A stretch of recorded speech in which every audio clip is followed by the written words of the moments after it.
On retrouve de suite Manon qui nous raconte son allaitement et cette folle soirée qu'elle a vécue au CHU en tenant tête à un médecin urgentiste. Du coup, moi, j'avoue que je sais plus trop quand je suis tombée enceinte si c'est venu naturellement de vouloir allaiter ou pas. Je sais juste que quand j'ai commencé ma préparation chez la sage-femme, mes questions tournaient que autour de l'allaitement. En fait, j'avais plus peur de ne pas réussir à allaiter plutôt que peur de l'accouchement. Je me rappelle, enfin, j'ai retrouvé mon cahier il y a pas longtemps où je me notais mes questions avant d'y aller. Donc, c'est vrai que c'était. Je sais pas si j'ai toujours voulu allaiter, mais je sais que après j'avais du coup Maude à côté qui allaitait pendant que j'étais enceinte quand Maëlle est née.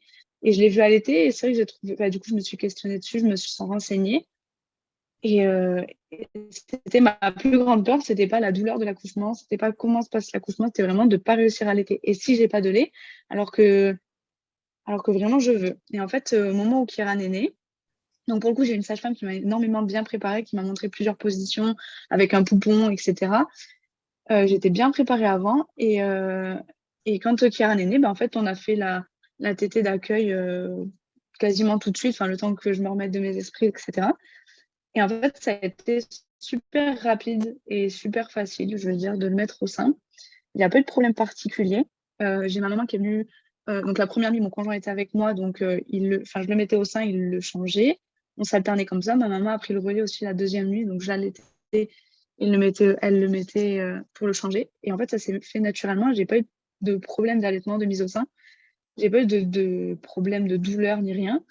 Et par contre, c'est vrai que je me suis rendu compte que tout ce que m'avait montré la sage-femme, il a fallu que je reprenne mes cahiers, mais pour réfléchir à ce qu'elle m'avait marqué, réfléchir aux positions, parce que personne ne m'avait guidée en fait. À ce moment-là, le regard des autres, c'était plus ah super, c'est un bon choix, super, c'est une bonne chose.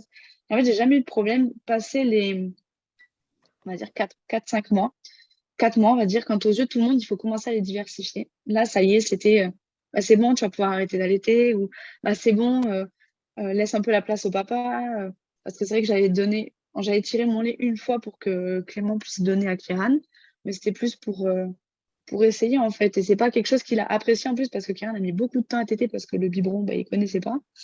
Donc il a plus apprécié passer à la diversification et donner à manger en fait que donner le biberon. Et c'est vrai que le regard de tout le monde a commencé à changer du moment au moment de son baptême, en fait. Avant son baptême, on l'a pas, il a été baptisé à 5 mois. Et en fait, le jour du baptême, tout le monde nous disait, il n'a pas commencé à manger, continue à l'allaiter. Donc, se justifier, ça a commencé là. Et plus il grandit, plus il faut se justifier. Et là, actuellement, c'est vrai que si on me pose pas la question, je dis pas que j'allais être Kiran. Quand Kiran me demande la tétée, je lui dis oui, on va se mettre dans un coin tranquillement, chose que je ne faisais pas avant.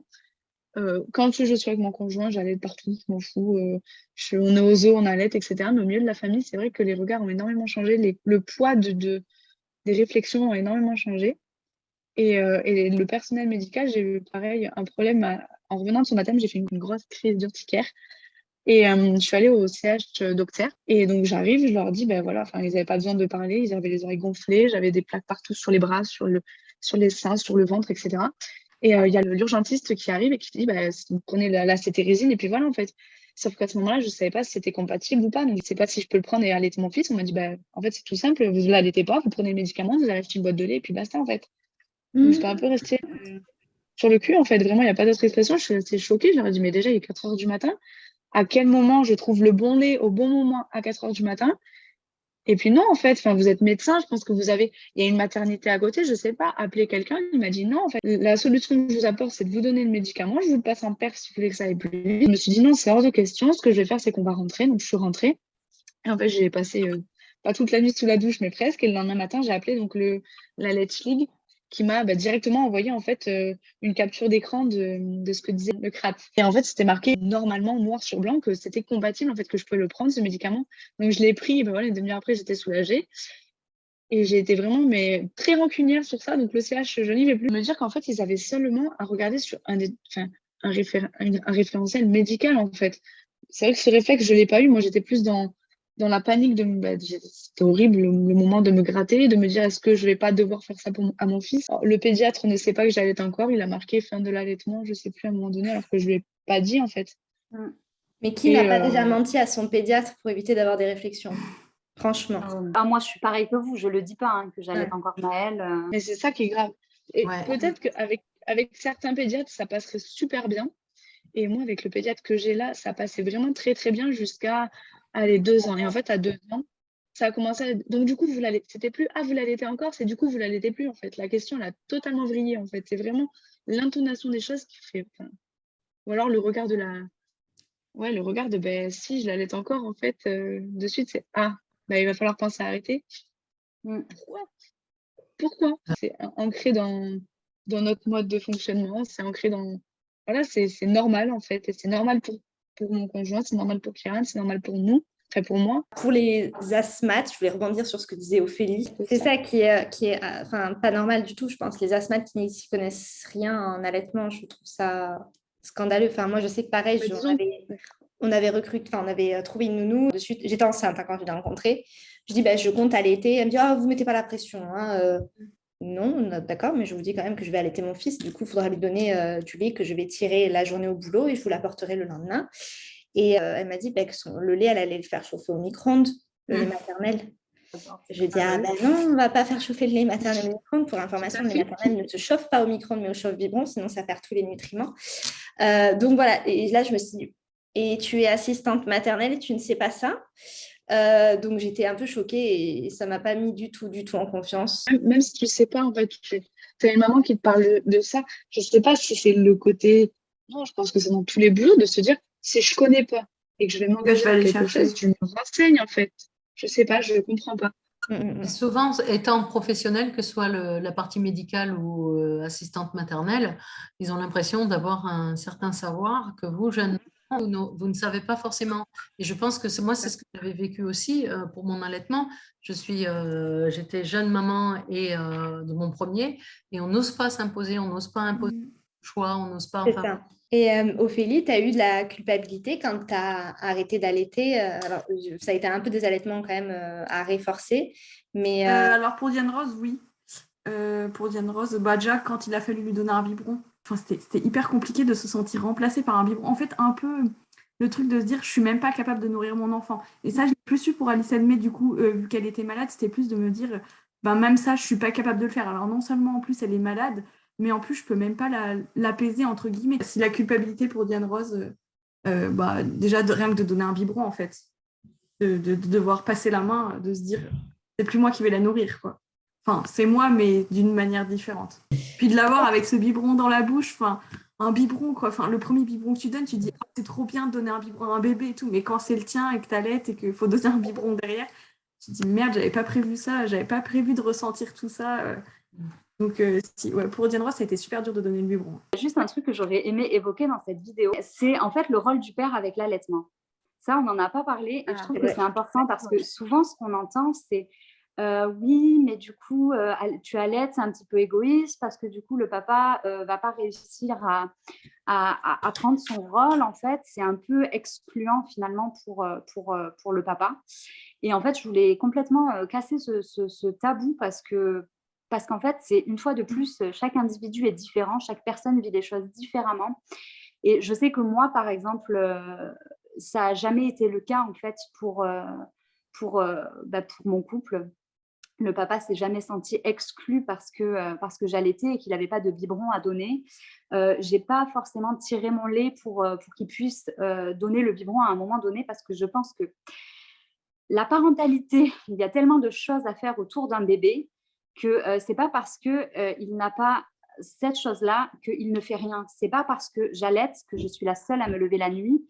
Il y a plein de choses à faire la nuit. Il peut le prendre, il peut aller lui changer la couche. Moi, j'ai déjà vu mon conjoint qui a déjà géré une nuit à mettre Maëlle au sein parce que j'étais vraiment extrêmement fatiguée. Donc, il avait mis le cododo de son côté à ce moment-là. Et dans la nuit, Maëlle s'est réveillée. Donc, il est allé changer la couche. Moi, je dormais encore. Alors, je dormais sans t-shirt. C'est plus pratique quand tu fais du cododo. Ça évite des fois d'avoir à te réveiller.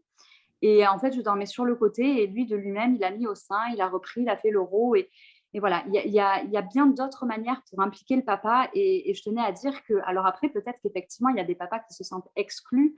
Est-ce que c'est en lien avec l'allaitement ou avec la position finalement de la maman?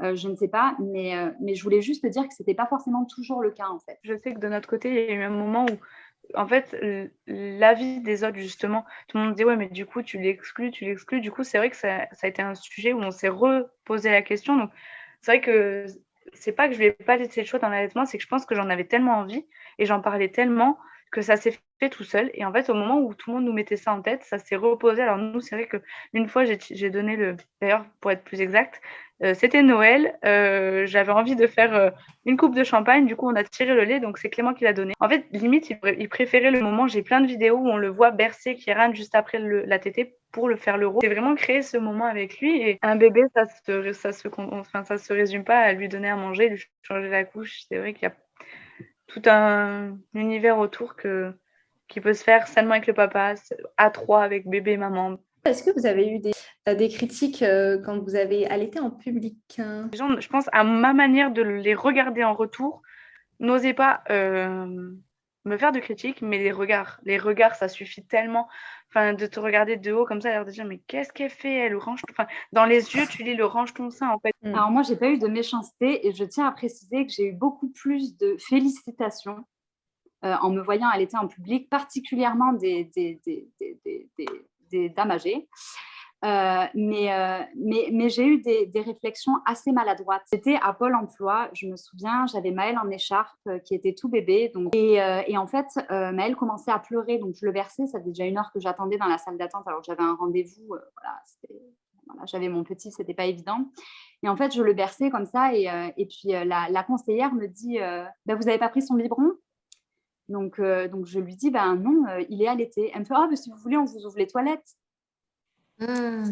Et genre, ça m'avait tellement choquée en fait que j'avais même pas, alors que pour le coup, en règle générale, j'ai de la répartie, mais j'ai même pas su quoi lui dire en fait. Et je lui dis ben non merci. Enfin, mais dans ma tête, je me suis dit mais à quelle heure toi tu irais prendre ta salade et tu la mangerais sur les toilettes? Et c'est vrai que il y a bah ça après c'est un problème, je pense de la femme et de la sexualisation finalement de son corps. Et voilà. Et on en entend de belles dans les médias, mais c'est vrai qu'il y a des regards des fois qui peuvent être blessants et où les gens bah voilà, trouvent que c'est trop osé, qu'il faut se cacher, c'est vrai que c'est plus des remarques un peu maladroites qui peuvent être lancées et qui peuvent bah, finalement blesser un petit peu, quoi, parce que ce qu'on fait, c'est pas sale, c'est pas de la provocation, on n'est pas là pour être observé. Mais voilà. Mais après, il y a beaucoup aussi de bienveillance et de regard de maman qui te regarde et en fait qui te sourit et tu sens ah ben toi aussi, ben super, quoi, continue. Donc ça compense aussi les choses négatives. Oui, c'est que l'allaitement, c'est pas seulement pour nourrir notre enfant. C'est ça. Ça nous sert à beaucoup plus que ça et d'autant plus quand ils grandissent. Moi, je sais que c'est ma plus grande arme dans ma maternité. Toi, ta place de femme dans tout ça, tu sais, quand ton enfant il a 3 ans, toi, tu as envie de te retrouver en tant que femme. Tu vas pas rester 3 ans, en gros, tributaire de ton enfant, quoi. Je me dis, les demandes, comment tu les gères? C'est vrai que plus ils grandissent, par exemple, Andrea, là, il est à la période où il n'est pas encore en âge de vraiment demander à maman l'autorisation de téter. Mais ça, je trouve que moi en tout cas, dans ma maternité, je trouve que c'est important de l'induire avec mes enfants. Par exemple, Maël, je n'accepte pas à son âge qu'il puisse se servir comme ça. Il sait que maintenant, il y a, je veux dire, la question du consentement, pour moi, c'est très important, surtout quand on voit dans notre société les difficultés que peuvent avoir les femmes à exprimer, à affirmer leur consentement ou non. C'est important pour moi de lui expliquer qu'en fait, c'est le corps de maman. C'est maman qui décide. Alors, lui, il a le droit d'avoir des besoins, il a le droit d'avoir des envies, il a le droit de les exprimer. Je serai toujours là pour les entendre et pour les accompagner. Mais ce n'est pas parce qu'il veut que je dois m'exécuter. Et toi, Manon, c'est pareil, du coup ou... C'est pareil. Alors, je ne sais pas quand est-ce que ça s'est mis en place. Je pense que ça s'est mis en place du moment où il a commencé à justement à pouvoir s'agripper. Là, actuellement, des fois, il dit encore une tétée et après dodo. C'est un peu comme ça, sa manière de demander. Alors, on brosse les dents, après une petite tétée et on va au dodo. Et demain matin, une grosse tétée. Question technique, la lactation, elle s'adapte pour les personnes qui nous regardent et qui ne connaissent pas grand-chose à l'allaitement. La lactation, vous me dites si je dis une bêtise, mais elle s'adapte justement à ce que l'enfant réclame. C'est la loi de l'offre et la demande. La première année, alors je me trompe peut-être, mais moi, dans ce que j'avais lu, la première année, c'est le principe de l'offre et la demande, comme tu dis. Donc, c'est-à-dire que ton enfant va téter tant, donc c'est qu'à l'âge qu'il a, il a besoin de tant de lait, donc ton corps va produire le lait dont ton enfant a besoin. Passé cette année, le fonctionnement est totalement différent, c'est-à-dire que tu vas produire du lait quand ton enfant va tirer. Donc, il va tirer 1 minute, par exemple, et puis après, c'est comme si tu ouvres un robinet et finalement que tu le fermes. Mais tu n'as plus ces tiraillements dans la poitrine. Tu n'as plus, effectivement, quand tu ne te souviens plus quel sein t'a fait téter en dernier, tu sais, tu les touches pour voir lequel est le plus rempli. Tu n'as plus ça après. C'est vrai que j'ai un peu l'impression que dans la société, il y a un peu un combat entre les mamans qui allaitent et les mamans qui n'allaitent pas, comme si le fait de dire moi j'allaite parce que je considère que c'est le mieux pour mon enfant, ça ne veut pas forcément dire que je considère que c'est le mieux pour tous les enfants du monde. C'est absolument pas ça. Et voilà, je pense que ça, c'est bien aussi de le dire que voilà, c'est pas parce que moi j'allaite mes 2 enfants et peut-être bientôt mes 3 enfants et depuis 3 ans et demi que je considère qu'en fait je suis une meilleure maman que quelqu'un qui n'aurait pas allaité. C'est absolument pas du tout. Je pense que, mais vraiment, le plus important, c'est de ne pas subir et c'est de s'écouter et c'est ce qui est le mieux pour l'enfant, quoi. Est-ce que vous auriez des astuces pour peut-être si des mamans nous regardent sur les crevasses au début de l'allaitement, sur des difficultés? Qu'est-ce que vous pouvez conseiller demain s'il y a des mamans qui nous regardent et qui vont aller à la maternité bientôt pour accoucher, qui hésitent encore ou qui sont sûrs de leur choix? Qu'est-ce que vous pouvez leur donner comme conseil à travers vos expériences pour qu'elles le vivent le mieux possible? De s'écouter surtout pour l'allaitement. Et de la lanoline. Moi, je sais que ça a été hyper efficace, même si on a pas mal, il faut le mettre en prévention, ça fait un espèce de pansement gras, vraiment. Et le bébé peut ça craint pas pour le bébé. Il peut oui, voilà, c'est avec ça. l'anoline dessus. Oui. Moi, je dirais que le meilleur allié, c'est le lait maternel, justement. Et c'est un excellent cicatrisant. Et donc, en fait, tout simplement de sortir un petit peu de lait et de se le passer sur les plaies ou sur les plaies qui ne sont pas encore des plaies, ça aide à la cicatrisation. Après, je dirais qu'il faut arriver à se mettre en tête qu'en fait, quand on a une crevasse, ce n'est pas normal. En fait, c'est signe que la position n'est pas bonne. Et alors, soit c'est parce que l'enfant tète seulement le téton, alors qu'au final, il faut vraiment qu'il prenne tout le mamelon en fait dans la bouche. C'est pour ça qu'il faut pincer son sein pour le mettre dans la bouche de l'enfant, parce que si l'enfant n'a vraiment que le téton, en fait, ça fait mal. Ça fait très, très mal. Et ça, c'est ce qui blesse généralement. Et après, c'est vraiment une question de position où finalement, l'enfant doit être bien positionné finalement, doit avoir les fesses dans la continuité de la bouche pour éviter justement ça. Et par rapport à tout ce qui peut être mastite et tout ça, moi, si j'ai un conseil à donner, c'est de jouer sur les positions. En fait, l'allaitement, c'est de la gymnastique. Et je sais que moi, quand j'ai fait ma lymphangite, en fait, je le faisais téter que dans une seule position parce que j'avais un tout petit bébé, je n'étais pas du tout à l'aise. Et en fait, quand on ressent qu'on a un endroit du sein qui est plus dur, ça peut être au-dessus, ça peut être sur le côté, ça peut être dessous. En fait, la technique, c'est de positionner le menton de l'enfant à l'endroit où le sein est dur. Et alors, on se dit, oui, mais si c'est là, va positionner le menton là.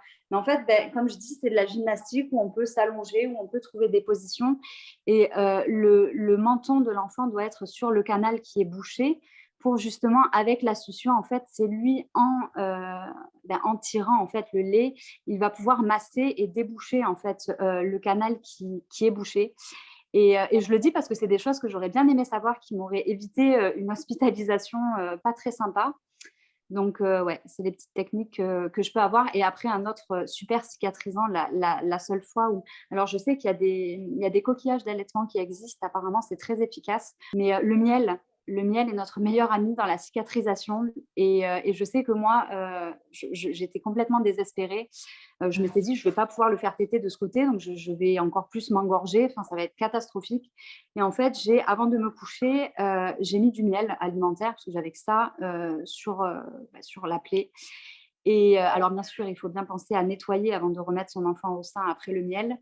Mais en fait, moi, ça avait été magique. Le lendemain, je me suis réveillée et en fait, ça allait beaucoup mieux. C'était quasi cicatrisé. Moi, je conseille aux personnes qui ont des REF, Donc, c'est des réflexes d'éjection forts. Moi, j'en ai eu. C'est pas forcément une difficulté. Enfin, Roméo n'en a pas souffert. C'est juste il buvait très vite son lait.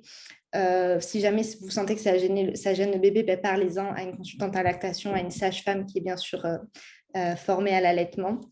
Voilà. Et ben, si jamais, alors je sais que les consultations en allaitement, les consultantes, pardon, en lactation peuvent vous revenir cher. Je sais que c'est assez cher, ce qui est très dommage d'ailleurs parce que ça sélectionne aussi sur les personnes qui peuvent continuer l'allaitement ou pas selon les moyens qu'ils ont.